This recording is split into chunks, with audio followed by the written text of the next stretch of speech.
Hi guys, DJ Jack is back with you here once again with another video. Don't mind me, my ear is a little clogged, so I might talk a little loud today because this whole week I haven't been able to hear out of my right ear. So no offense, I don't want to gross anybody out or anything. It's just saying I can't hear very well, so I'm going to be talking maybe a little loud. So just be aware of that.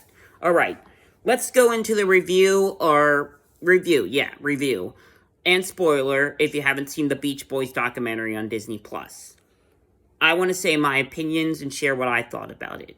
To be honest, I liked it. I thought it was really good.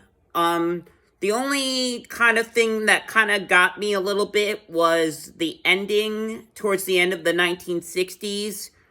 Brian Wilson, the other members, Brian Wilson was going with other people to write the lyrics for the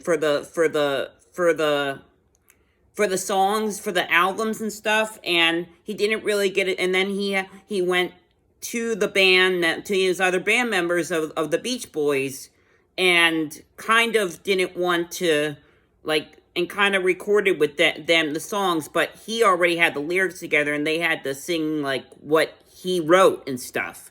Brian Wilson didn't really give them a chance, the other members a chance to write their thing.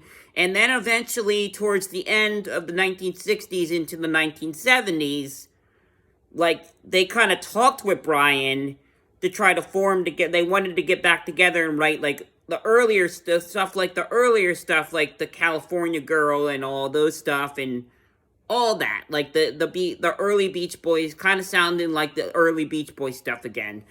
But the problem was the stuff that Brian was writing with these other people and then bringing it to the Beach Boys and having them record the lyrics, they weren't really pleased and the public wasn't very interested.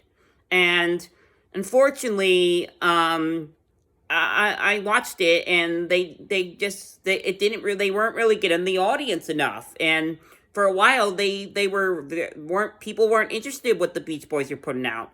So the other people the other members really wanted to go back and have them record with Brian Wilson, but Brian and their ideas and let them share their ideas. Brian didn't really approve of that and wasn't very pleased, and eventually it ended up having them split for a little bit, and it kind of went their own direction and stuff. And then the Beach Boys started performing all these different things and all these different songs throughout the school. But eventually once they decided, and Brian Wilson didn't really want to tour. Brian wanted to do his own thing and kind of do just record records. Wasn't interested in the touring idea.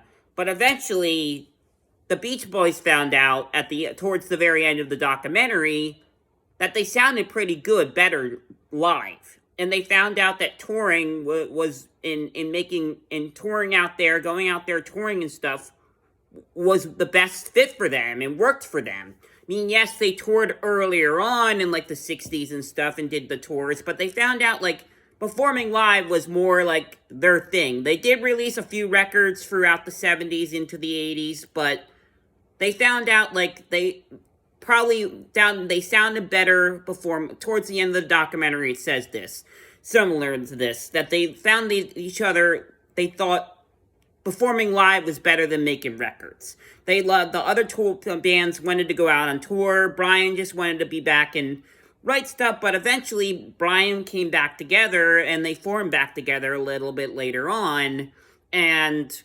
basically started going out doing shows and stuff, and they sounded amazing. And they still, I hear today, to this day, people that saw a Beach Boys concert, they say they still sound as great as they used to. They still, to this day, they still sound great, which is good.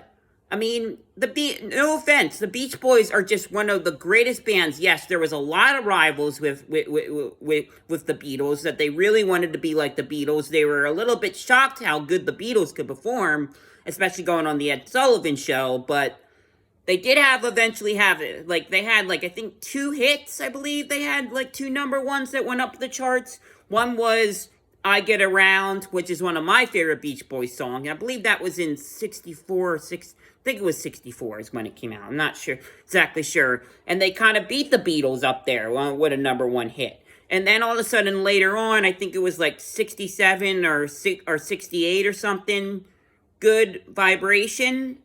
That then also went up run up the charts to #1. So they did have some stuff. It just took them a while. I mean, Beatles had a better thing with Hard Day's Night, and the Beach Boys kind of with their Pet Shop Boy or whatever album kind of did a little good, but didn't really do as great. But a lot of them they're still an awesome record, especially the song "God Only Knows." You gotta love that. I mean, the Beach Boys just were a really great band, really great band. Well, I'm gonna run out of time here, but I wanted to say my opinion, and I thought it was pretty good. Hit that subscribe button and let me know what you thought about the Beach Boys documentary. Hit that subscribe button. Talk soon.